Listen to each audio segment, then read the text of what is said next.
it going? Welcome back to my channel. My name is Gabby and welcome to the final Winterween reading vlog of 2025. If you're new to my channel and you're like, what the heck is Winterween? It's basically a week-long readathon that I host 2 times a year. I host one in the winter called Winterween and then one in the summer called Summerween, and it's a readathon where we basically try to bring the spooky vibes of Halloween into different seasons. If you missed the previous 2 vlogs that I've posted, I'll have them linked down below. I will also have all of the announcement information linked down below, as well as the merch and our Instagram. We do have an Instagram for the readathon. All kinds of fun stuff. You know, on the morning that I'm filming this, it is currently day 5 of Winterween. And you know, I'm gonna be picking up right where I left off on my previous vlog because I'm still currently reading Dark Places. And right now I'm about 162 pages into this, so I'm hoping that I can finish up on this book today. I also am hoping during this reading vlog I can get around to reading the new Grady Hendrix, which is actually publishing today on the day that I'm filming this. This one is Witchcraft for Wayward Girls, and this is one of my most anticipated books of the year because I think Grady Hendrix is amazing. So these 2 are definitely going to be my priorities during this vlog, but like I still have 3 days left of this readathon, so there's a chance that I could get to more things as well. Also, random side note, but if you are watching this on January 18th, on the Saturday that this video goes live, then today is my 30th birthday.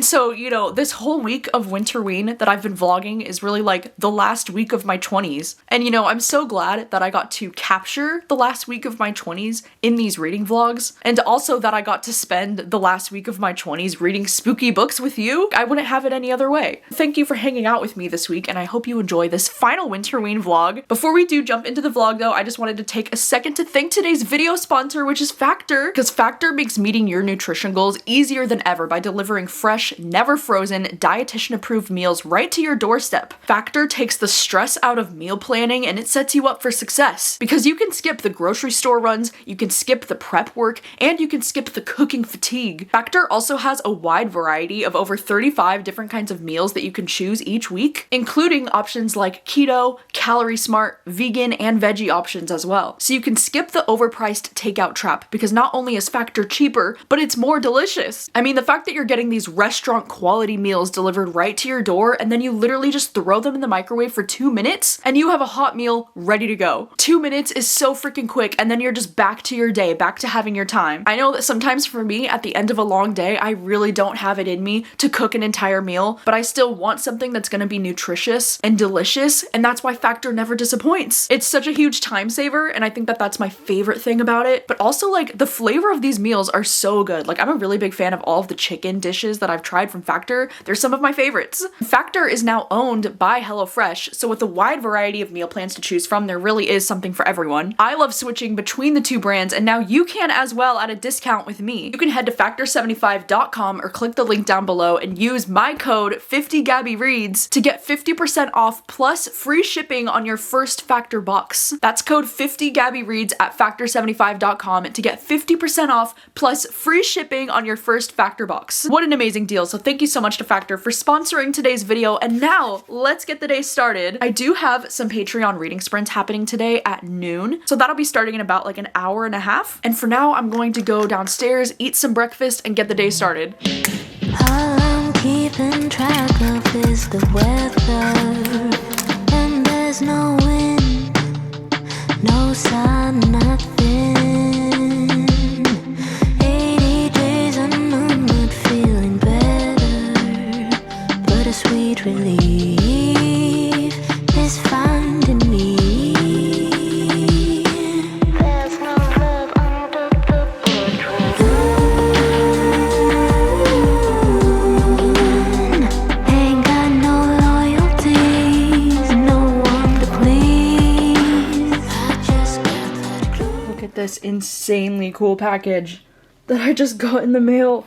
What the heck? It's for the new Alice Feeney. Beautiful Ugly. He sent a whole bunch of little goodies, including an apron that has my freaking name on it.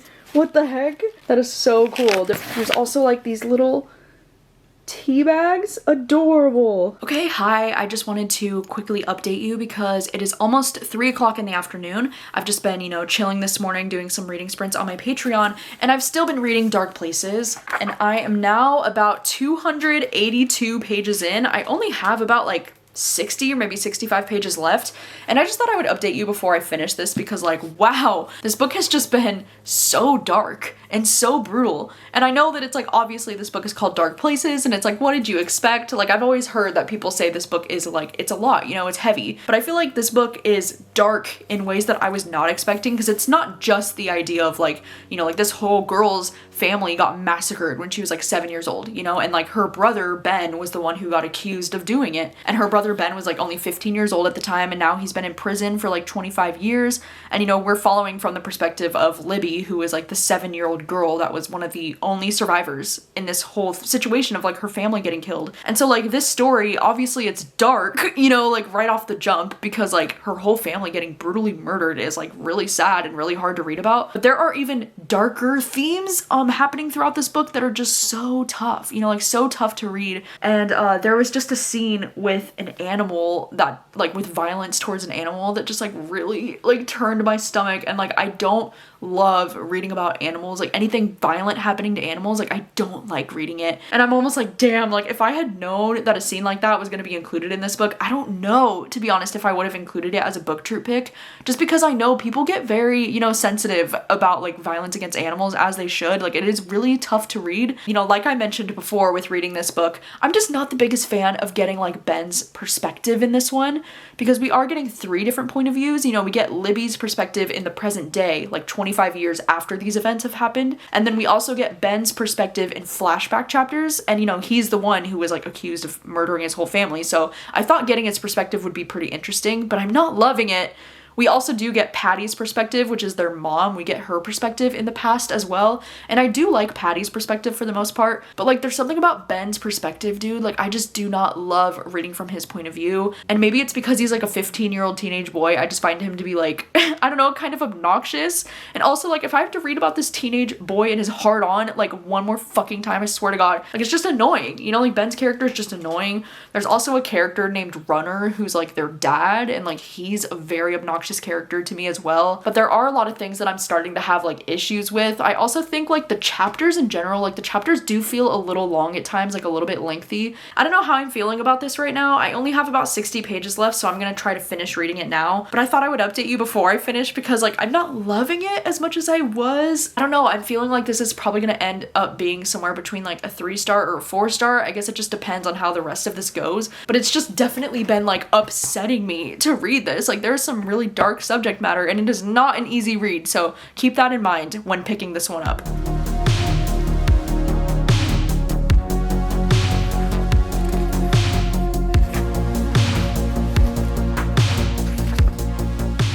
Have finished reading Dark Places. I threw on a beanie on my head because I just went on a walk with my sister, and it's pretty cold outside, but not actually as cold as I thought it would be for Winterween, because I don't know, it's not that cold out for winter. Like, we haven't even had snow here yet. Like, according to my app, it says it's 41 degrees today. I don't know, it's not too bad. But anyway, I have finished reading Dark Places, and I kind of have mixed feelings on this one. I think at the ending of this book, I just felt very like icky and like disgusted. Like, that's the main feeling that I got after finishing like the final pages of this book. And there were things about the ending that I did like, and then there were some things that I really didn't care for. To be fair, this book did have a plot twist at the end that I personally did not see coming, and I was pretty surprised by some of the things that happened at the end of this one. But then at the same time, there was something about the ending that I found to be really unsatisfying, because there was something that was kind of like left unresolved, or it just felt very convenient that we never really got answers about that. I don't know, and also just like, like Ben's character just really like rubbed me the wrong way throughout this entire book, and I just did not enjoy my experience of like reading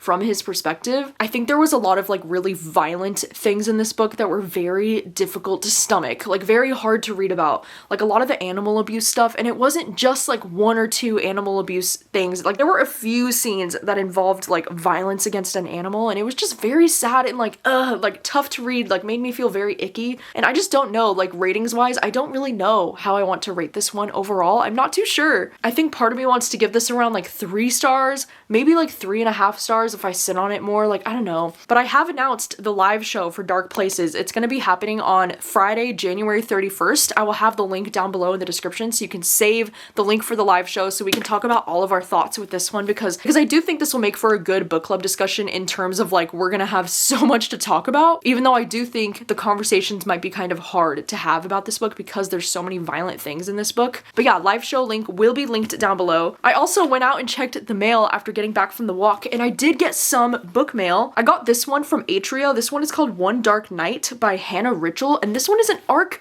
that doesn't come out until August this year. What the heck? This one sounds kind of cool though because it says when a body is found the day after Halloween, a small British community must reckon with its past and the dangers lurking in its present. This sounds like it could be a fun time, so thank you to Atria for sending this arc. And then I also got This Could Be Us by Kennedy Ryan in the mail from Jan. She sent me a cute little note for my birthday this weekend, like, oh my god, how sweet. Thank you, Jan. This is one that I've been so excited to read because I was a big fan of this author's book before I let go, and I've been hearing great things about this one too, so I'm really looking forward to it. So thank you to Jan, that is very kind. Anyways, I think I'm going to take a shower because I really want to wash my hair because I feel like it needs it, and then me and my sister are going to make some HelloFresh burgers for dinner, which I'm very excited about because HelloFresh burgers are like the best. Oh my god, they're literally so good. And then we're probably gonna watch more of the originals tonight, which is my current obsession. I can't wait.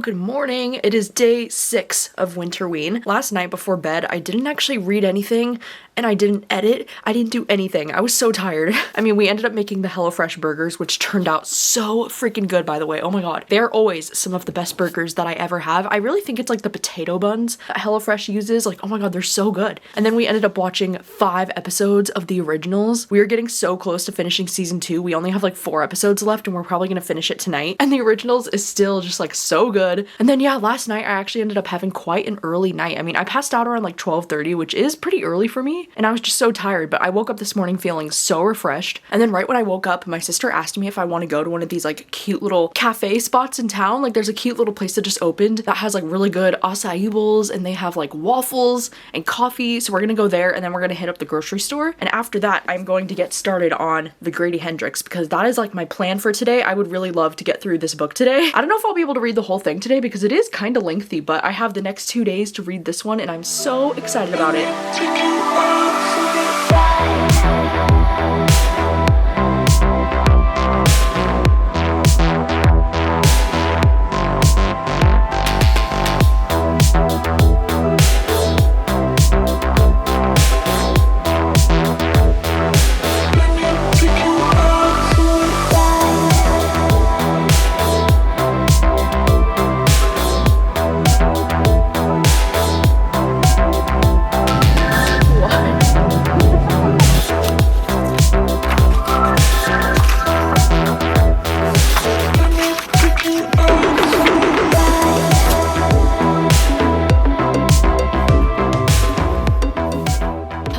It is now about 3 o'clock in the afternoon and I have gotten a head start on reading Witchcraft for Wayward Girls. I am now about like 125 pages in. I'm on chapter 11. This morning was really great because me and my sister went to that little cafe spot and like the acai bowl that I had there is so good, and my sister got this Belgian waffle that was like freaking delicious. And then we ended up going to the grocery store, got a few things, and ever since we got home I've just been reading this one, and so far this one's going okay. You know, with Grady Hendrix, like he's an author that I always get excited about his new release books because he has written some of my favorites. I was a really big fan of the Southern Book Club's Guide to Slaying Vampires, and I also really enjoyed My Best Friend's Exorcism, but there have been some, you know, misses from Grady Hendrix for me. I mean, I ended up DNFing his book that was like the Final Girl Support Group. I thought that Horror Store and How to Sell a Haunted House, both of those were just okay for me, but I've read almost his entire backlist. I think I've read everything except for We Sold Our Souls, and then I haven't read any of his nonfiction stuff. stuff. But Grady Hendrix is an author that I'm always excited to check out because I feel like his horror is always written in a way that's like very unique. Because I think Grady Hendrix is really good at writing horror that feels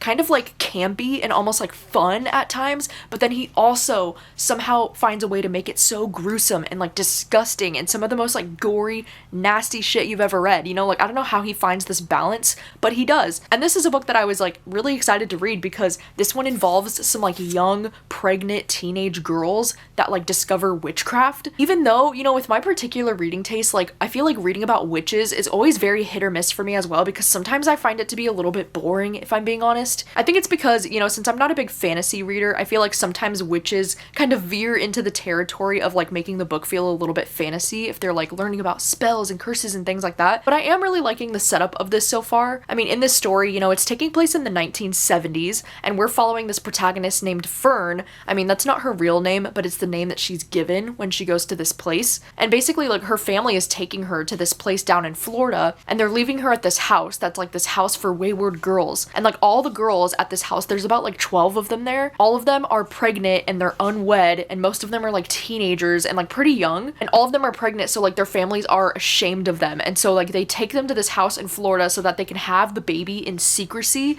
and like basically just give up the babies for adoption because like they don't want their family names to be tarnished. And so Fern just gets like dropped off at this place and she's like meeting all the other young girls that are there. And I think, you know, the first 100 pages of this book or so, it was pretty slow because it was just a lot of setup, you know, like we were learning a little bit about Fern, then it was mostly like a lot of info dumping about this place, like this house. Like there's a lot of characters that you're meeting right off the bat because there are like 12 other girls there. Then you're also meeting like some of the staff, like Miss Wellwood is like the lady who runs this place. There's also like Dr. Vincent, there's Miss Keller who's like a social worker. Like you're just introduced to a lot of characters right off the jump, and you're kind of learning about like the tragic, you know, like stories of these young girls who like they all got pregnant and like their families have abandoned them, have just like left them at this place. Like they know that their families are ashamed of them.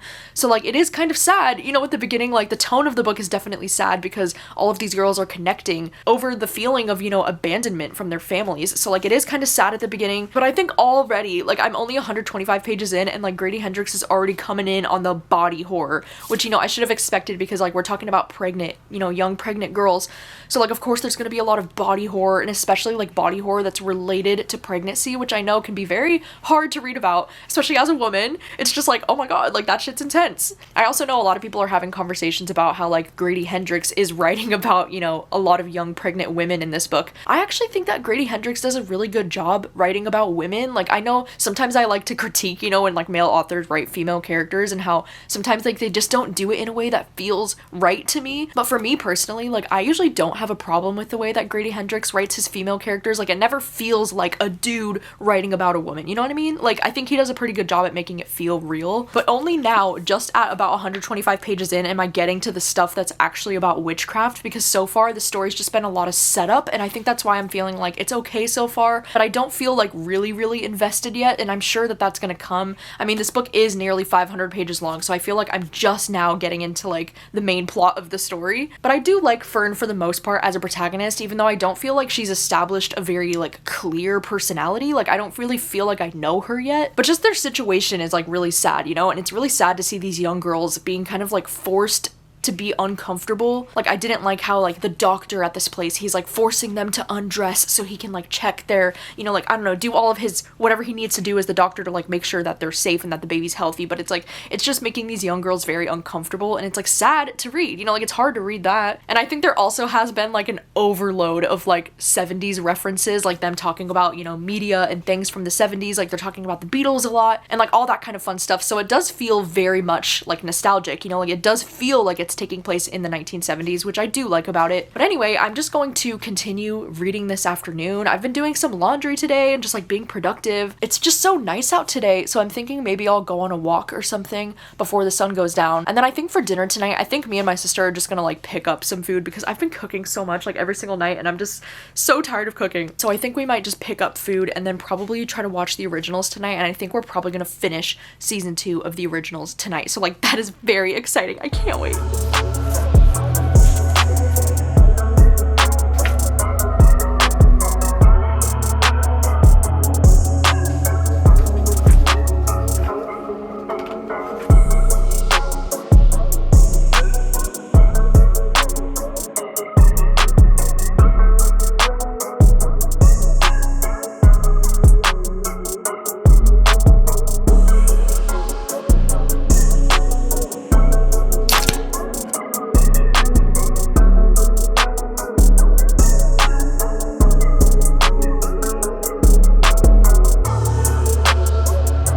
Okay, hello. It is now about 10 o'clock at night, and I wanted to update you on a few things because I have still been reading Witchcraft for Wayward Girls. I'm now about 210 pages in, and I'm still feeling mostly the same about this one. I don't know. I'm not obsessed with this book in the way that I thought I might be. I mean, there are some really like strong feminist kind of themes in this book that I do really like. I really liked when one of the older, witches said to the young girls when she said, "You'll look like this one day. They hate us enough. Don't hate yourselves too." And like, I do recognize that there are a lot of like really powerful kind of like feminist themes throughout this book. So I do appreciate all of those messages in this book, but I guess I'm just not connecting with the characters as much as I wanted to. Probably gonna try to finish this one up tomorrow. I have still a little bit over like 200, probably like 250 pages left of this. There was also though, like, oh my god, some of the most like disgusting, like vomiting scenes that I've ever read in this book. Like, oh my god. There was just this one specific scene where there was so much talk about this vomit and I was just like, oh my god, like, can you not? Like, it was disgusting. And like just the details and the description, I was like, I don't need all of that, And I'm definitely the kind of person that like, oh my god, if I hear somebody else puking or if I like smell it or think about it, it makes me like nauseous. Like, it makes me feel like I'm also gonna puke. So I was like, I could have done without all of the description with that. Anyway, wow, it's been a crazy night. I mean, we did end up finishing the originals season 2. We actually finished watching the first episode of season 3 as well, and this second season of the originals was wild. Oh my god, that season finale made me like so angry. I'm just so angry with one character. Like, I literally want to just like how could they do that? The originals is still really good. It's still really crazy. It seems like season 3 is going to be setting up something really interesting. So I am still liking the originals. I'm just so furious with this one character right now. Oh my god. But also today was such an amazing day for some book mail because my friend Sarah sent me Before the Coffee Gets Cold off my Amazon wishlist, which I'm so excited to read this book. This is one that I've had on my TBR for like such a long time. So thank you so much to Sarah. And then also Nicole ended up sending me 2 books off my wish list. Like, what the heck? That is so freaking kind. Thank you so much. She sent me The Co-op by Tara DeWitt, which this is a romance book that I'm literally so excited to read.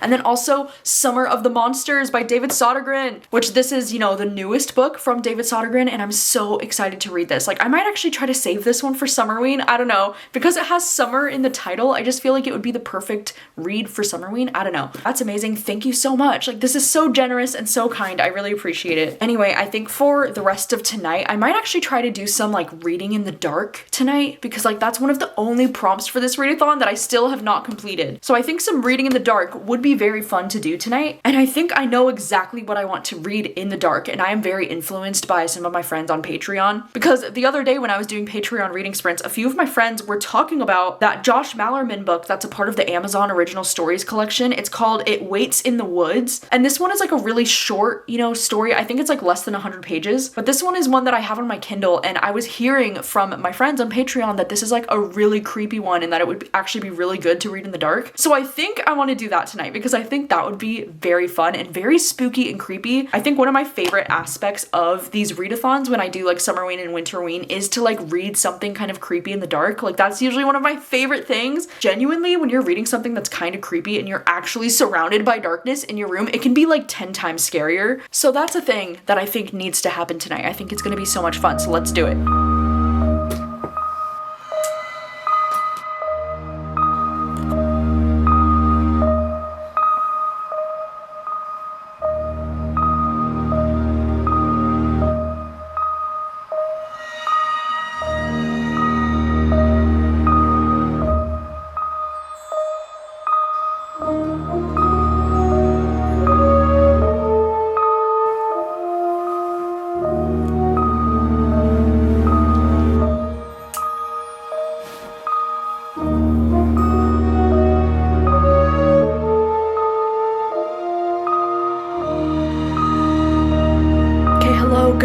It is now the final day of Winterween, which is so crazy. I just started the morning with a meeting with my manager, Veronica, and like, she is so sweet. She is the freaking best. And last night I wanted to update you because I read the entirety of It Waits in the Woods by Josh Malerman, something that I didn't know because I'm a Kindle newbie and I thought maybe some other people don't know this as well. But apparently when you download books from the Kindle store and they have this little like headphone emoji in the top corner, that means that the audiobook is available to download as well. The audiobook will be available for you in Audible, so you can like listen to any of these on audio as well, which is like so cool. Like I love that they do this because it's like I'm such a big audiobook girl. And so last night I was reading It Waits in the Woods by Josh Malerman, and I decided to listen to the audiobook and follow along. And I'm so glad that I did because oh my god, dude, this audiobook was so creepy. In this story, we're just following this young girl who is a writer and a filmmaker. It was actually really cool. Like she was talking about how she usually like works on movies, or she likes to write for movies, and her sister has recently gone missing, and she's been missing for like 3 years. And she thinks that her sister went missing in this place where like there's a forest and there's this like bridge that leads to nowhere, and everybody's saying that in this forest there's this like monster creature who like takes people's faces. That's like all you know about it, and it's like genuinely so creepy. The story's only like 50 pages long or so it's a very quick read, and we're just following this girl as she's like going into this forest trying to find her sister. And dude, I'm not kidding you when I say that this audiobook literally jump scared me. Oh my god,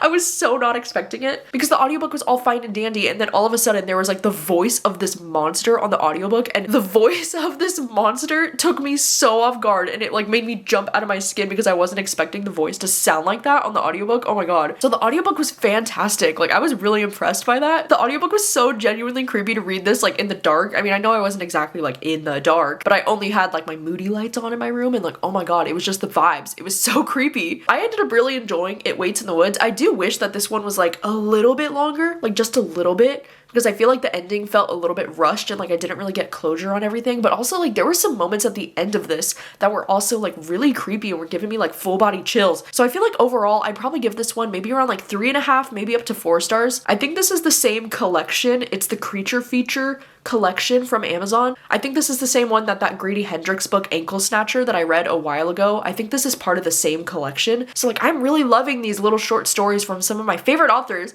Like Josh Malerman is definitely a top favorite from mine, so like I'm so glad that I finally got to read this. Anyway, it is now almost 10:30 in the morning. I'm gonna go downstairs and make some breakfast, get some coffee in me, and then finish the Grady Hendrix book today. Like that is my #1 goal.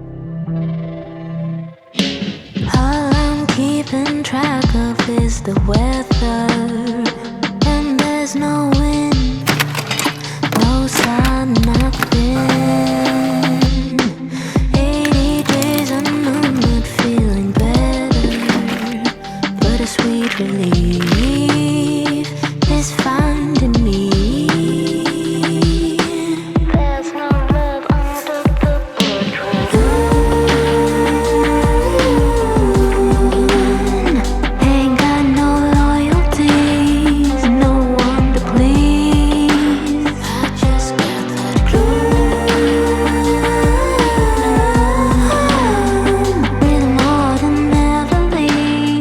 Hello, I wanted to check in for the final update for Winterween because I have finished reading Witchcraft for Wayward Girls. I actually finished this while I was at the gym. I decided to go to the gym like last minute because I was like, you know, it's been a couple days and I'm so sad to come at you with what I'm assuming is going to be a very unpopular opinion, but I just didn't really love this. I don't know, I'm probably gonna end up giving this book around 2.5 stars. You know, it really might be a me thing because something that I discovered about myself while I was reading this book is that I don't really love horror that involves pregnancy, and especially like young pregnant girls. And the specific kind of body horror that involves a pregnant woman, like it is just not my personal favorite. It's actually like the reason why I ended up DNFing that other book, Dearest, at the end of last year. It was for similar reasons. Like I just don't love reading about that in horror. And I also, you know, like I mentioned, I'm not usually the biggest fan of reading about witches. Like reading about witches can be very hit or miss for me. I don't know why. Sometimes I find it to be so boring. And with this book, it definitely did feel pretty boring in my opinion. Like I don't think there's any reason that this book needs to be nearly 500 pages long. Like there were just so many moments where I was like, oh my god, like I was bored out of my mind. I was like, can the pacing please just pick up? And like, can something interesting happen? I would definitely agree with a lot of reviewers who are saying that this book reads a lot more like historical fiction as opposed to a horror novel. And most of this book just kind of reads like sad, upsetting historical fiction. You know, seeing these young girls getting mistreated by people that they trust. This book is just very depressing in a way that I wasn't really anticipating. And like, I don't know, the body horror is definitely extreme. Like there are some really gruesome like birth scenes, and like those scenes in my opinion, like oh my god, they just went on for so long. I was like, this is just so awful to read about. You know, I'm definitely the kind of person who like I don't want any children and I never want to have the experience of birthing a child, so like those scenes just reminded me why I don't want those things. And it was particularly tough, I think, as a woman to read some of these things. I was like, oh my god, like gruesome. But overall, I don't know, this one just ended up being pretty disappointing to me. But I also think that me not liking this book, it might just be a me thing, because a lot of people really seem to be loving this. But there were just specific things in horror that I don't usually love, but I wanted to read this book anyways because it's Grady Hendrix, and I always look forward to reading the new books from him. Even though I don't think I've ever had a 5-star favorite from Grady Hendrix, which I'm only now just realizing, which is super wild and very unfortunate, but I think, I don't know, this one's gotta be around 2.5 stars for me, which is unfortunate, you know, that I'm ending the readathon on this note. I swear, man, you know, if I end up having some unpopular opinions about these really hyped 2025 releases, I'm gonna be so upset, because the next vlog that I'm hosting after Winterween, I've already filmed it like before Winterween happened, and I had a really unpopular opinion on a book that I know is gonna be so popular this year, and it just makes me sad. You know, like I never want to be the one to like have an unpopular opinion on a book that's gonna be really well loved, and I feel like this might be that book. So it is unfortunate, but that's just how I feel and I can't lie about it. But anyway, that is going to be a wrap on Winterween. I feel like I got around to reading so many things this week. I also did end up reading a few things on my Kindle as well, like Rotten Tommy and 12 Nights at Rotterhouse. I did read a total of 7 books, but then I also did DNF House of Glass. So this one wouldn't be included in the 7 books that I read this week. But I think, I don't know, out of the 7 books that I read this week, I do think that Rotten Tommy by David Sodergren is probably my favorite thing that I read during Winterween, which kind of sucks because it's like the book that I started with. So like we only went downhill from there. And even though 12 Nights at Rotterhouse probably is my least favorite thing that I read for Winterween because I ended up giving that book 1 star, I am glad that I read it in a sense because it does check off every single prompt for Winterween. I mean, it checks off all of them, I think, except for the reading in the dark or reading at night, which I did end up completing last night anyway with the Josh Malerman novella that I just read. And also, just to remind you one last time, the Dark Places live show is going to be happening in the month of January, on the last day of January. I will have the live show link down below so you can save it if you would like to. I would love to see you there at this live show. Yeah, that is a wrap on Winterween 2025, so thank you so much for joining me. I would love to know if you did end up participating in Winterween. How many books were you able to read? Did you find any new favorites this week? Tell me all of the things down below, and thank you so much for watching as always. You can expect a Summerween announcement coming from me at some point soon, probably in the month of May. I usually like to announce it in May so that we have some time to prepare for July, but I'm very much looking forward to Summerween, and I hope you are as well. We've already got the designs and everything planned out, ready to go. Like everything is ready for Summerween, and I cannot wait. So until then, I'll see you next time, but thank you so much for watching. I'll see you very soon with another video. Bye!